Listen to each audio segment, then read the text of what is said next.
Dalam video ni kita akan lihat berkenaan dengan prinsip Archimedes. Okey, jadi ini adalah prinsip yang kedua untuk tajuk tekanan. Jadi apa yang prinsip Archimedes sebutkan?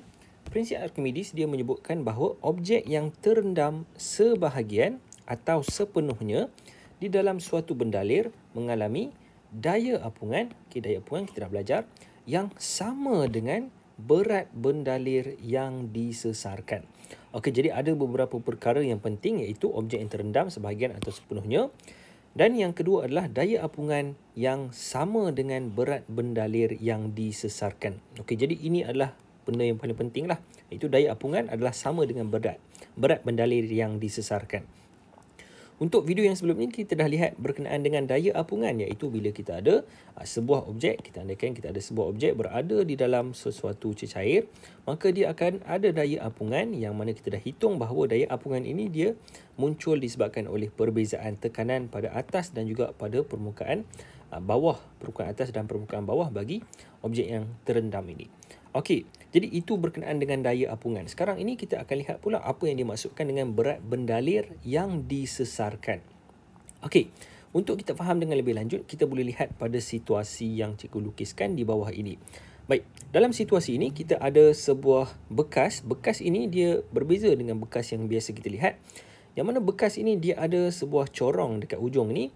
Yang mana corong ini dia boleh menyebabkan air bila kita isi air, bila disampai dekat sini dan kita tambahkan lagi air, maka dia akan keluarlah melalui corong ini dan masuk ke dalam bekas yang kita letak dekat sebelah ini. Jadi bekas ini kita panggil dia sebagai bekas Eureka, okey, ataupun Eureka can, tak salah cikgu. Jadi bekas ini membolehkan kita untuk kita isi sampai penuh, okey, sampai dekat sini, dan kemudian kita boleh masukkan objek dan kita lihat berapa banyak air yang keluar. Okey, jadi dalam situasi ini, pertama sekali kita ada bekas ini dan kita isikan air sampailah dekat muncung ni lah, dekat muncung corong ni, dan kita ada bekas yang kedua dan dekat sini kita ada penimbang berat. Okey, dan lagi satu kita ada sebuah objek yang kita nak hitung lah berapa dia punya daya apungan yang bertindak ke atas dia. Baik, yang pertama sekali bila kita ukurkan benda ini saja sebelum kita rendamkan dia, kita dapati bahawa berat asal dia, okay, berat asal objek adalah W1. Okey, tak kisahlah berapa pun, kita andaikan satu contoh yang kita tak berikan apa-apa nilai. Okey, andaikan berasal dia adalah W1. Kemudian apa yang kita buat adalah kita rendamkan objek ini ke dalam air ini. Okey, jadi kita rendamkan dia. Okey, masukkan dia ke dalam air ni. Oops. Jadi kita masukkan ke dalam air sampailah dia masuk sepenuhnya. Kita tak kisahlah sebahagian ke sepenuhnya, yang penting kita tahu bila dia terendam maka air akan naiklah. Okey, ini daripada situasi yang kita biasa alami bila kita terjun dalam air ke, air dekat dalam bekas ini dia akan naik. Okey, jadi bila air ini naik maka dia akan melimpah keluar. Jadi kita andaikan selepas kita rendam sepenuhnya, air telah pun melimpah keluar dan kita hitung berapa berat air yang melimpah keluar ini. Okey, jadi kita andaikan berat air yang melimpah keluar ini dia adalah sebanyak W apa? Okey, contoh WF. Jadi WF merujuk kepada berat air yang tersesar. Okey, berat air tersesar adalah bersamaan dengan WF. Okey, kita buat sama dengan lah, lebih mudah faham. Jadi ini adalah WF, iaitu berat air yang tersesar. Untuk berat asal kita panggil dia W1.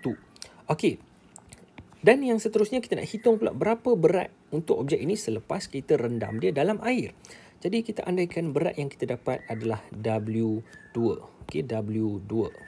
Jadi ini adalah berat selepas direndam. Okey, selepas direndam. Ataupun dalam buku teks dia tulis sebagai berat ketara. Okey, W2 kita andaikan.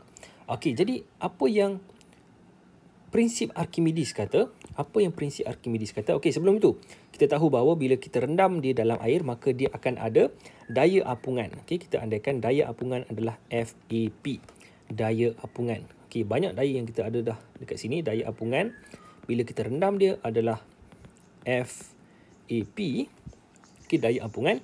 Okey, jadi apa yang prinsip Archimedes kata adalah bila objek yang kita rendam ini sebahagian ataupun sepenuhnya di dalam satu bendalir, dia akan ada daya apungan yang sama dengan berat bendalir yang disesarkan. Ataupun dalam kata lain, okay, dikata daya apungan sama dengan berat bendalir yang disesarkan.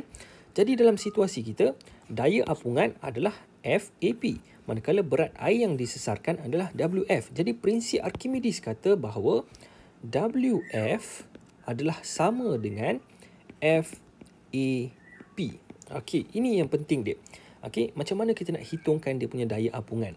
Jadi jawapannya adalah berat ini sama dengan daya ini. Itu yang dimaksudkan oleh prinsip Archimedes.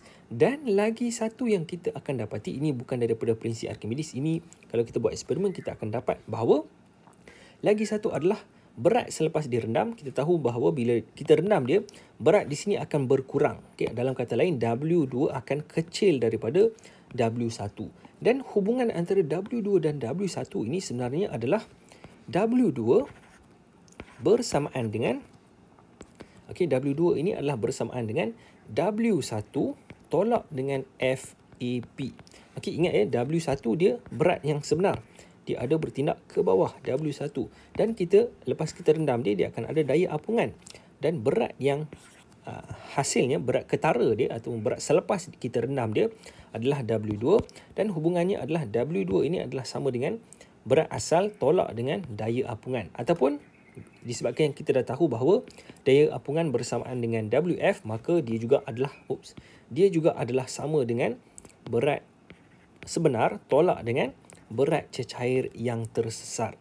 Okey, jadi ini adalah dua perkara lah yang kita belajar daripada prinsip Archimedes, iaitu yang pertama, berat air yang tersesar ini sama dengan dia punya daya apungan. Ini adalah prinsip Archimedes. Dan yang kedua yang kita dapat daripada eksperimen adalah berat yang kita ukur selepas kita rendam, berat objek ini adalah sama dengan berat asal dia tolak dengan daya apungan dia, okey, ataupun berat air cecair yang tersesar ini. Jadi ini adalah rumus yang kedua.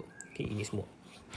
Jadi setakat itu sajalah untuk prinsip Archimedes. Untuk video-video yang seterusnya kita akan cuba untuk selesaikan beberapa soalan yang mengaplikasikan prinsip Archimedes. Kalau ada apa-apa soalan, boleh tuliskan di ruangan komen di bawah. Kita jumpa lagi dalam video yang akan datang.